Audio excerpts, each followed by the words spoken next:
আসসালামু আলাইকুম। সোদাস ক্যানভাস রেসিপিটা আজকে আমি নিয়ে হাজির হয়েছি প্রন চিলি আমার স্টাইলে। দেখুন, আমি প্রথমে গলদা চিংড়ি নিয়েছি, সেগুলো আদা বাটা, রসুন বাটা, লবণ ও মরিচ গুঁড়োতে ভালো মতো মেখে নিলাম। এবার একটি ফ্রাই প্যানে গরম তেল ঢেলে তার মধ্যে সামান্য ঘি দিয়ে গলদা চিংড়িগুলো ভেজে নিব। সুন্দর মতো লাল করে ভেজে নিতে হবে।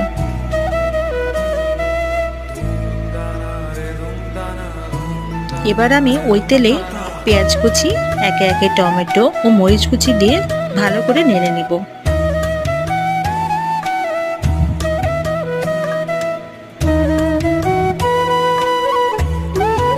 এরপর দিয়ে দিচ্ছি সামান্য মরিচ গুঁড়া, জিরা গুঁড়া ও লবণ। আবার কিছুক্ষণ নেড়ে নিব। এরপর দিয়ে দিচ্ছি সয়া সস,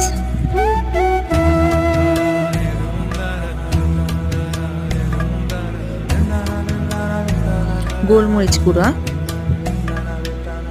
টমেটো সস। এবার ভেজে রাখা গলদা চিংড়িগুলো দিয়ে দিব। তারপর ভালো মতো মিক্সড করে নিব যেন সব দিকে মশলাগুলো ঢুকে। ব্যাস তৈরি হয়ে যাচ্ছে গলদা চিংড়ি। এবার সামান্য পানি দিয়ে আমি ঢাকনাতে ঢেকে দেব। নামানোর আগে সামান্য কর্নফ্লাওয়ার দিয়ে আমি নেড়ে সার্ভ করে নেব। এত সুন্দর প্রন চিলি কিন্তু ফ্রাইড রাইসের সাথে অনেক জমবে। তাই আপনার রেসিপিটি অবশ্যই ট্রাই করবেন। Stay with us, with us canvas. Allah Hafiz.